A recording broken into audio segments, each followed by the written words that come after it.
sebagai seorang muslim, wajib nggak kamu itu menjadikan Muhammad sebagai suri tauladan? Wajib. Wajib. Muhammad Suri tauladan ya. Ya, suri tauladan. Ya, artinya apapun yang diperbuat Muhammad itu merupakan contoh-contoh yang baik. Betul? Betul. Di dalam sebuah hadis, Muhammad menikahi anak di bawah umur. Tahu? Nggak tahu. Tapi mungkin banyak ya. Mungkin itu nggak patut ditiru, Bang. Itu sunnah. Tapi katanya barusan tadi kamu bilang Muhammad itu suri tauladan yang patut ditiru. Ya, sekarang kamu bilang tidak patut ditiru. Keadaan Arab sama keadaan Indonesia kan berbeda tuh. Oke, sekarang saya tanya, betul tidak bahwasanya dia suri tauladan itu sepanjang zaman tidak memandang kondisi tertentu. Selalu yang dilakukan Muhammad itu baik, tidak pandang waktu, tidak pandang zaman, tidak pandang tempat. Setuju nggak? Kalau saya itu nggak setuju. Kalau saya kayak gitu itu ya Islam itu mengikuti zaman. Berarti tidak cocok lagi Muhammad dijadikan suri tauladan? Dalam hal-hal tertentu. Kalau Anda nggak punya duit terus Anda mau poligami lah gimana? Loh, di dalam Al-Quran, laki-laki muslim itu berhak boleh mencari-cari istri dengan hartanya. Boleh asal dia mampu. Iya, kalau berarti, ya contoh nih gini Dian. Saya muslim nih, saya ustadz nih. Oke? Saya jalan-jalan ke ke puncak, ketemu sama kamu. Dengan uang yang saya punya, bisa nggak saya jadikan kamu sebagai istri saya lagi? Kalau saya nggak gampangan, nggak mau. Bukan, menurut ajaran agama Islam, dengan uang yang saya punya, saya bisa mencari istri-istri kemana saja saya mau. Tergantung wanitanya, kalau saya sih nggak mau. Bukan, aduh ini nggak nyambung ini si Dian ini. Gini loh, sayanya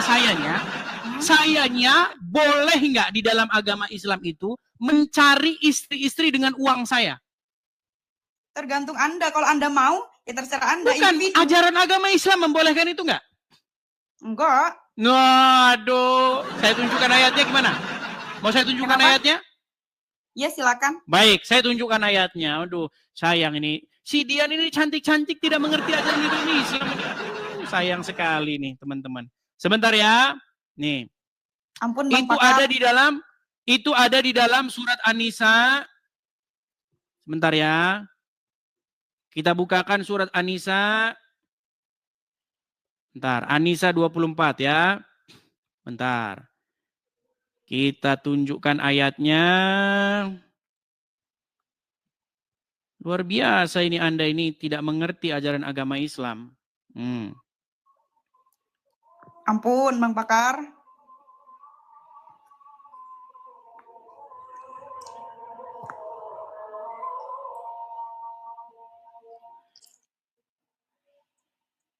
Kepencet.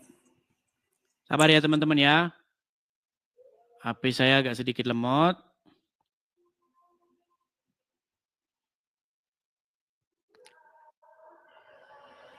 Sabar teman-teman ya. Jadi selama ini tidak pernah dengar itu ya? Enggak, gimana? Tidak pernah mendengar itu. Baik, kita bukakan surat An-Nisa ayat yang ke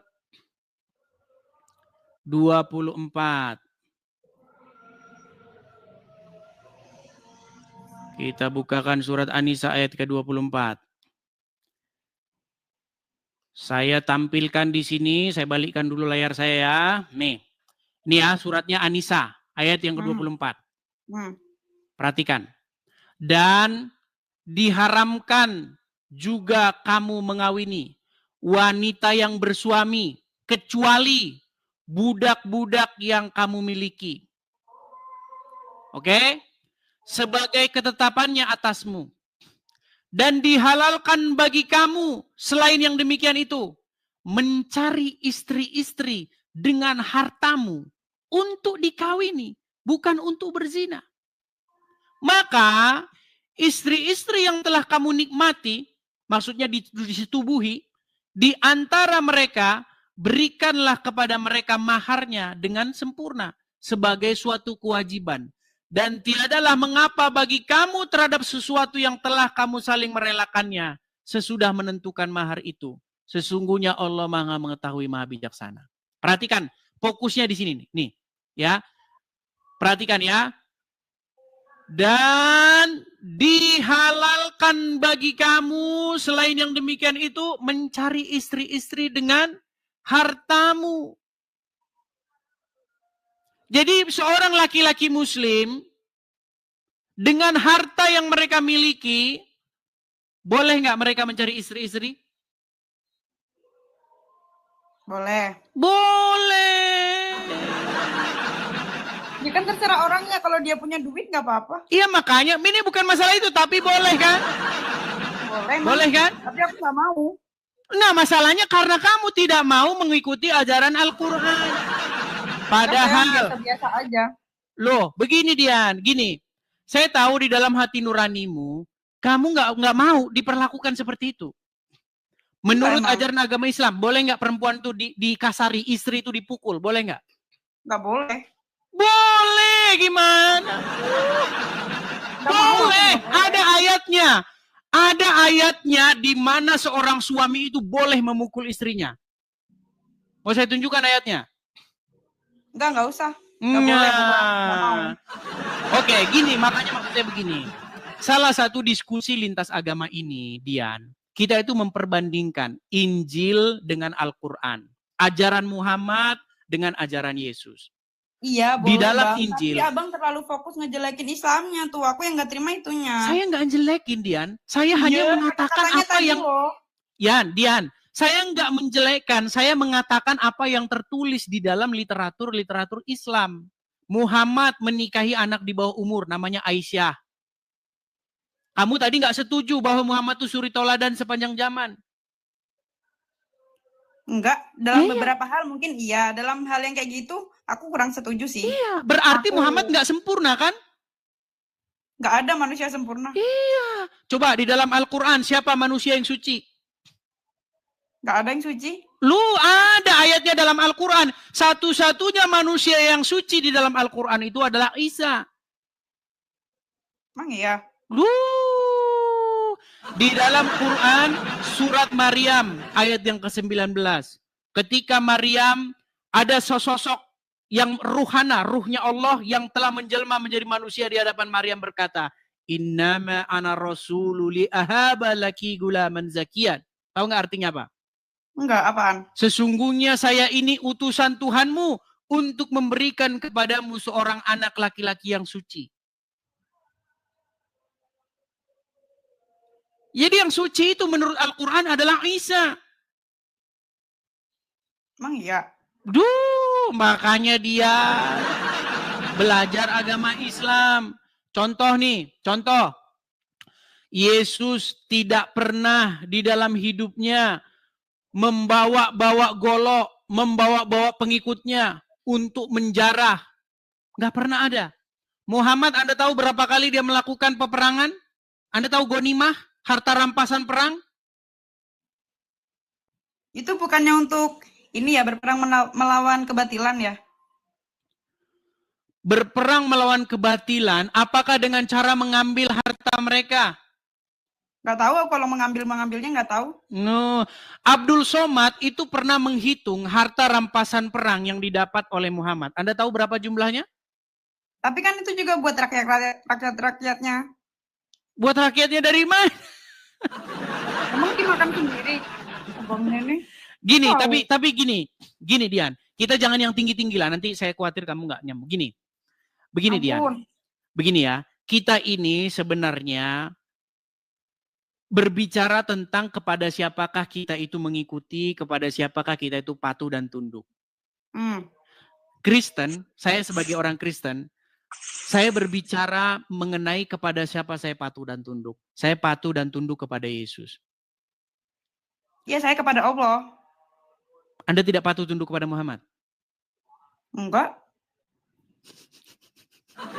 Oke lah teman-teman. Kita punya satu orang muslim di sini, ya, yang dia sudah tidak mau patuh kepada Muhammad. Betul? Patuh dalam hal yang tertentu. Kalau yang kamu selalu jelek-jeleknya terus, baik-baiknya enggak. Dian, kepada siapa Anda harus berkata sami'na wa ta'na? Hah? Apaan tuh? Aduh, sami'na wa ta'na nggak tahu. Kamu tidak tahu sami'na wa ta'na?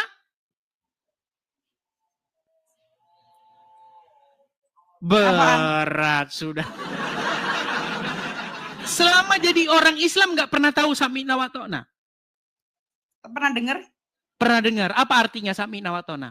Enggak tahu. Artinya kami mendengar dan kami taat. Kepada Terus. siapa itu Anda harus berbuat seperti itu? Allah. Kok kepada Muhammad, Dian? Saya tunjukkan ayatnya. Mau saya tunjukkan ayatnya? Iya Bang, iya astagfirullah. Arab sama Indonesia kan beda. Kamu selalu jelek-jeleknya perang gini. Dian, dengar ya. Seorang muslim itu wajib hukumnya patuh tunduk kepada seorang manusia yang bernama Muhammad. Ya. Iya, buat hal-hal tertentu. Baiknya tuh banyak banget loh Bang. Kalau nggak ada Nih, Muhammad, saya tunjukkan ayatnya kepada kamu Dian ya. Aduh, bagaimana sih kamu Dian? Dian, masa kamu menjadi orang Islam tidak tahu begini-begini ya? Nih, saya tunjukkan ayatnya di dalam Al-Quran. Nih, Anda harus sami'na wa ta'na kepada Muhammad. Aduh, sebentar ya. Terjemahan. Nih. Itu ada di dalam surat An-Nur ayat 51 ya. An-Nur ayat 51 artinya. Nih. Saya balikkan kamera saya dulu ya Dian ya. Nih. Lihat nih. Apa dikatakan di sini Dian? Sesungguhnya. Coba. Baca. Jawaban orang-orang mukmin bila mereka dipanggil pada Allah dan Rasulnya agar Rasulnya. Iya. Jika mereka dipanggil kepada Allah dan Rasulnya agar Rasul menghukum, menghadili di antara mereka ialah ucapan kami apa? Mendengar dan kami mendengar dan kami patuh. Jadi kepada siapa Anda mendengar dan patuh? Allah dan Muhammad. Allah dan itu. Muhammad. Jadi nggak bisa Allah doang Dian. Allah dan Muhammad terus. Makanya di masjid-masjid pun nama Allah dan Muhammad selalu berdampingan, nggak bisa terpisahkan. Saya kasih contohnya lagi nih. Nih ya, di dalam masjid, nih, ini Allah, Muhammad, ini Allah. Nih sebentar, kurang besar gambarnya, sabar ya. Nih, saya kasih gambar yang lebih besar. Di dalam masjid-masjid pun nih, ini siapa? Muhammad. Ini Allah. Jadi kepada siapa umat muslim itu patuh, taat dan mendengar? Kepada keduanya. Nggak bisa kepada Allah doang atau kepada Muhammad doang. Kepada keduanya. Kan Muhammad yang menuntun kita agar ajaran-ajarannya Allah itu masuk. Baik. Muhammad itu utusan, Bang, utusan. Muhammad menuntunmu. Oke, ini saya catat nih Dian. Utusan la ilaha illallah, utusan. Muhammad menuntunmu ya. Seperti utusan. Saya juga, seperti kami orang Kristen. Yesus yang menuntun kami. Iya, sama kan? Oke, sekarang begini. Muhammad ada di mana? Di Arab. Di mana? Di kubur, betul nggak? Nggak Isa ada di mana? Sebelum kita naik ke situ, sebelum ke situ saya tanya dulu. Muhammad ada di mana? Di kubur, betul? Iya, kalau sekarang di kubur. Oke, berarti Anda dituntun oleh mayat dalam kubur, betul? Enggak. Bang, ada yang namanya hadis, ada yang namanya hadis sofi, ada yang... Sekarang saya tanya, Muhammad menuntun orang Islam, betul atau salah? Betul. Muhammad sudah meninggal, betul atau salah? Betul. Berarti orang Islam dituntun oleh orang yang sudah meninggal dalam kuburan, betul? Sebelum-sebelumnya. Pas dia hidup kan juga. Dia sekarang tahun 2025. Ya. Benarkah sampai detik ini Muhammad menuntun orang Islam, penuntun orang Islam? Betul. Betul. Muhammad sudah meninggal dalam kubur, betul? Betul. Berarti umat Islam dipimpin oleh orang yang sudah meninggal dalam kuburan, betul? Iya, tapi kan dulu-dulunya sanad-sanadnya masih ada, Bang. Nah, begini Dian, bedanya kita begini.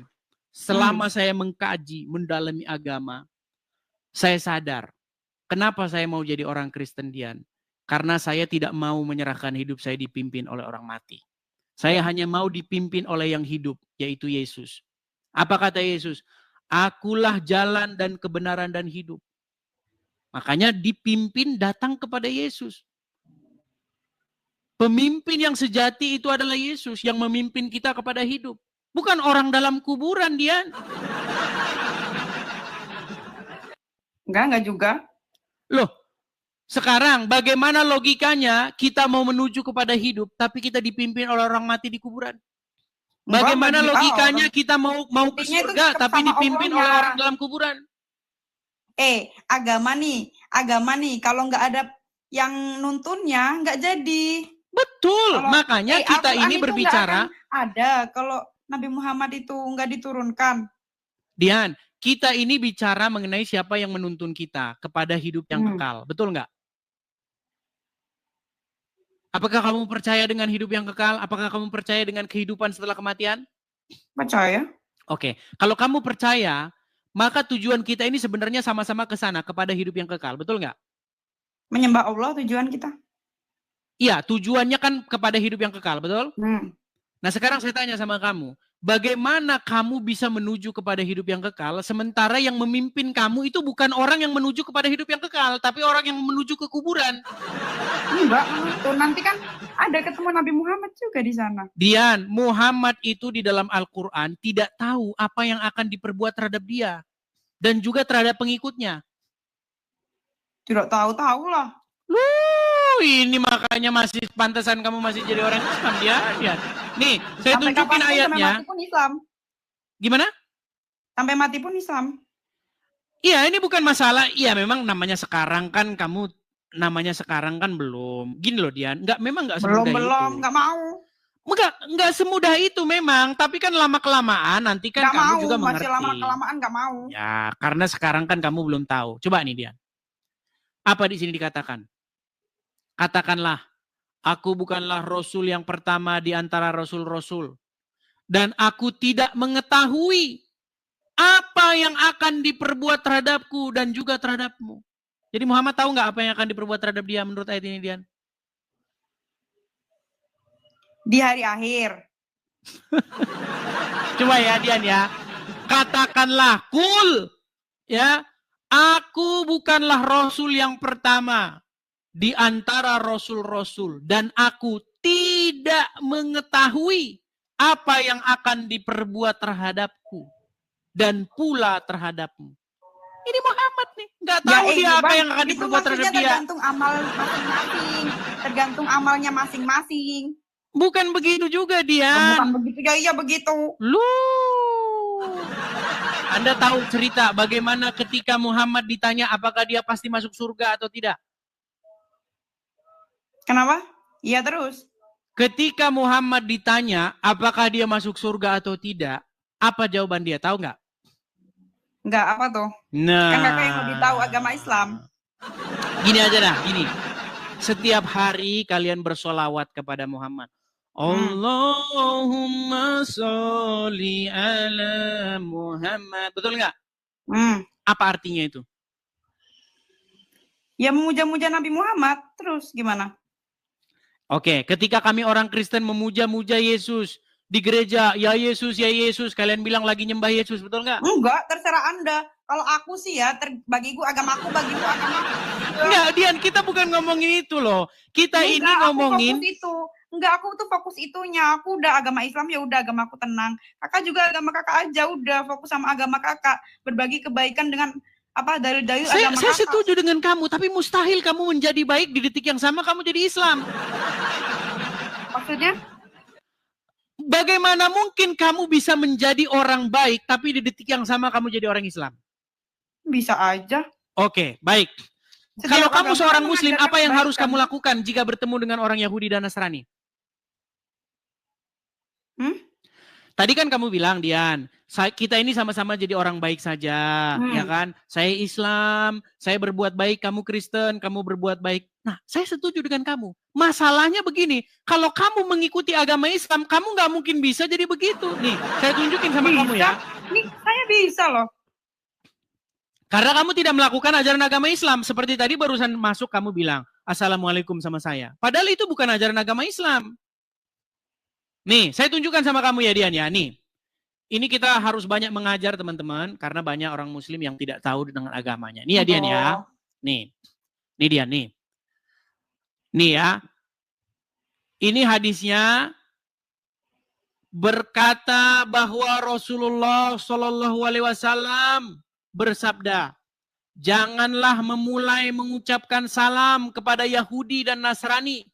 Jika kalian bertemu dengan mereka di jalan, maka persempitlah jalan mereka. Saya tambahin lagi hadisnya. Nih, ini banyak hadisnya ya.